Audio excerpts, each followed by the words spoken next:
Bonjour, bienvenue donc dans cette nouvelle vidéo qui sera un Top 10 Tuesday.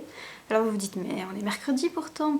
Eh bien oui, mais j'ai fait ma chronique, mon billet papier en fait mardi, donc hier, mais assez tard. Et donc j'ai pas eu le temps de tourner la vidéo par la suite. Donc me voilà aujourd'hui. Donc le thème de cette vidéo, le thème de ce Top 10 Tuesday, ce sera les 10 résolutions littéraires de 2013 que je vais donc prendre. Même si résolution littéraire c'est un petit peu un grand mot, ce sont plus des envies que j'ai par rapport à mes lectures, ce que j'aimerais lire cette année, les choses que j'aimerais entreprendre. Mais si je n'y arrive pas, si j'arrive pas à tout faire, c'est pas grave. Ça me contrariera pas plus que ça, donc voilà, ce sont vraiment plus des envies qu'autre chose. Alors je commence tout de suite par la première qui est de davantage écouter les copains, les copines, blogueurs quand ils me recommandent un livre, parce que voilà, d'habitude je fais un peu ma tête brûlée quand on me recommande un livre. Je suis toujours un peu soupçonneuse parce que j'ai peur de pas aimer. Je me dis ouais, peut-être qu'elle a aimé mais pas moi.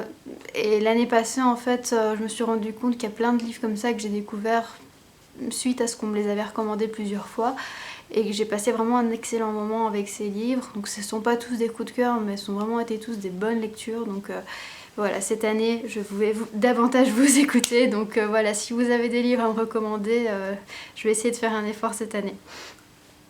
La deuxième résolution, je pense que beaucoup de gens l'ont prise, ce serait de vider ma palle.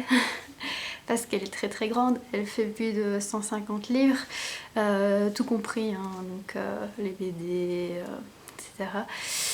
Et j'aimerais passer au-dessous de 100, voilà, ce fameux cap des 100 livres qui fait qu'on est vraiment une grande lectrice compulsive qui achète, voilà, en dessous de 100 livres ça devient plus raisonnable, donc voilà, j'aimerais vraiment repasser en dessous de cette limite. Donc ça va pas être évident, mais on y croit.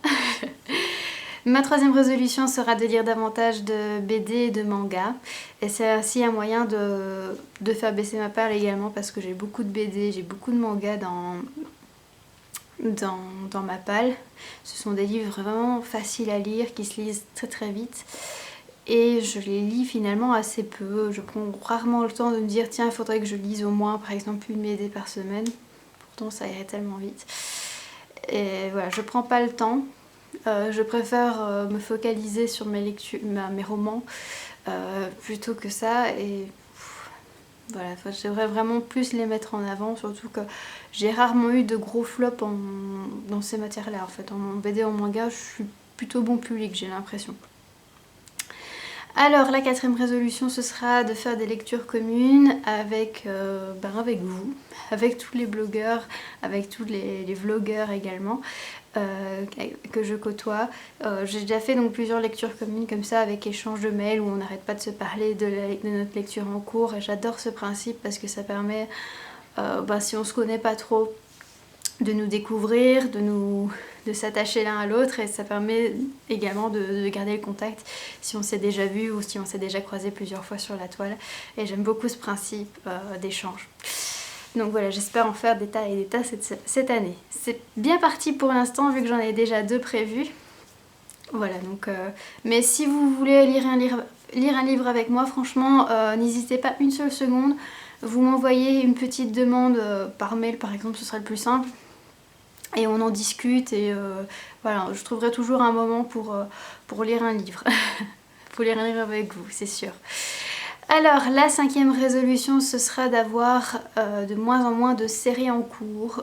J'essaye petit à petit de diminuer ce nombre. C'est pas évident parce qu'il y a tellement de nouveaux romans qui sortent, de nouvelles sagas qu'on a tous envie de se lancer. Et finalement, on en a beaucoup en cours, et qu'on en oublie même un petit peu ce qu'on a déjà lu, ce qu'on n'a pas encore lu. Donc voilà, là j'essaye depuis l'année passée, vu que c'est l'année passée que je suis le challenge fin de série, ouais. Donc voilà, ça fait déjà 1 an que j'essaye de diminuer ce nombre, d'essayer aussi de d'élaguer des sagas, c'est-à-dire de me dire est-ce que je veux vraiment lire la suite ou est-ce que sans plus. Alors là je vire parce qu'il y a tellement déjà de sagas que j'ai en cours, j'en suis à une quarantaine là. Et voilà, entre celles où il faut acheter encore plein de tomes, comme les mangas par exemple, c'est une folie. Hein. Par exemple les One Piece, vous imaginez pas, il me reste 50 tomes à lire, c'est un truc de fou. Ou alors les sagas où voilà, je suis à jour mais que j'attends la nouvelle sortie d'un tome, voilà, c'est pas évident à gérer et il faut en prendre conscience, ça c'est sûr. Alors, la 6e résolution, ce sera plus au niveau du blog vu que j'aimerais l'améliorer et également mieux m'organiser parce qu'il m'arrive souvent de publier ma chronique et d'oublier qu'en fait il fait partie de tel challenge et tel challenge, que je l'ai lu en fait pour tel rendez-vous ou genre de choses. Donc voilà, là je me suis acheté une farde où je mets donc les communiqués de presse, où je mets les listes de mes challenges, de ce que je dois lire, etc. Et j'essaye d'être plus organisée là-dedans. C'est pas vraiment une contrainte, hein. Voilà, je fais pas ça avec des goûts ou quoi, mais ça me permet également de m'alléger l'esprit parce que j'ai plus tellement de choses à penser vu que j'ai mon agenda, j'ai les trucs comme ça et c'est plus simple. Alors la 7e résolution, ce sera de lire plus de livres en néerlandais et en anglais. Voilà, parce que ce sont vraiment 2 langues que je dois essayer de perfectionner le plus possible cette année. Pour ma vie professionnelle hein, avant tout, mais voilà, pourquoi ne pas allier ne pas allier mon apprentissage de la langue avec les lectures VO qui sont vraiment plus chouettes. Lire un livre comme ça en anglais et quand on sait qu'il n'est pas encore sorti en français, c'est tellement mieux. Et puis c'est comme quand on regarde un film en VO, on ressent mieux les émotions, j'ai l'impression. Il n'y a pas le filtre qui est un petit peu la traduction de temps en temps. Et puis voilà, ça peut m'améliorer dans les langues, donc c'est tout bénéfique. Ensuite, j'aimerais lire davantage de classiques également, parce que l'année passée, je me suis rendu compte que j'en ai lu que 2, et c'est ridicule. Franchement ridicule. Et donc cette année, voilà, je vais vraiment m'y mettre parce que là je me suis inscrite au challenge un classique par mois. Donc voilà, dès la fin de ce mois-ci, j'en lirai un et j'essaierai de vraiment tenir le rythme. J'avais déjà fait le même genre de challenge il y a 2 ans, ou 3 ans. Et j'avais vraiment adoré, j'avais vraiment lu beaucoup de classiques et que j'avais quasiment tous adoré. Donc voilà, il faut vraiment que j'en lise plus. La 9e résolution sera de visiter et de commenter vos blogs beaucoup plus souvent. Parce qu'il faut bien avouer que je suis du genre à avoir regardé mon Google Reader. Vous savez, j'ai la petite appli, c'est pas un appli, comment on dit ça, c'est une extension, voilà. J'ai une extension Chrome en fait, avec à chaque fois le nombre qui augmente dès qu'il y a quelque chose de nouveau dans le flux et il se bloque à 1000 en fait. En général, il n'y a que quand il est à 900 et des articles à lire que je me dis tiens, faudrait peut-être que je le vide et parfois je passe à côté d'articles parce que je suis obligée de regarder vite fait. Et donc il faudrait que je vide ces flux beaucoup plus souvent pour vraiment être tenue à jour de tout ce que vous publiez. Donc voilà, je vais essayer de faire un effort. Et enfin, la 10e résolution, ce sera de continuer à m'informer sur l'actualité du livre, l'actualité du livre numérique particulièrement, parce que voilà, j'adore ça. J'adore comprendre le marché dans lequel on évolue en tant que blogueur, mais aussi en tant que simple lecteur, essayer de comprendre voilà, les logiques du livre numérique, pourquoi certains sont contre, pourquoi les éditeurs font tel ou tel choix. Je trouve que c'est vraiment passionnant à suivre ce genre d'actualité. Et voilà, ça permet également de pas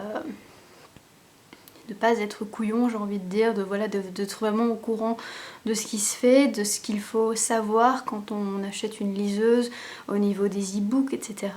Donc voilà, j'adore également informer les jeunes utilisateurs. Donc si vous avez des questions par rapport à la liseuse que vous avez reçue à Noël par exemple, ou si vous voulez vous acheter un modèle que vous savez pas trop ce qu'il faut regarder, voilà, n'hésitez pas à me contacter également, je me ferai un plaisir de vous aider parce que je sais que c'est pas évident d'arriver dans cette grande jungle comme ça. Moi quand je suis arrivée il y avait vraiment personne, il y avait personne qui avait de liseuse, je pense qu'on devait vraiment pas être beaucoup et voilà, le marché a évolué, des choses ont changé et voilà, et j'ai également expérimenté des choses que je ferai plus, donc si mon expérience peut vous aider, pourquoi pas. Voilà, ce sera tout pour cette vidéo. J'espère que ça vous a plu. Je ne sais pas si je ferai le Top 10 Tuesday la semaine prochaine parce que j'ai pas encore regardé le thème, j'avoue. Donc on verra bien. En tout cas, je vous reviens demain pour vous présenter mes flops de l'année 2012. Je vous souhaite une très bonne journée ou une très bonne soirée. Je vous dis donc à très bientôt. Ciao!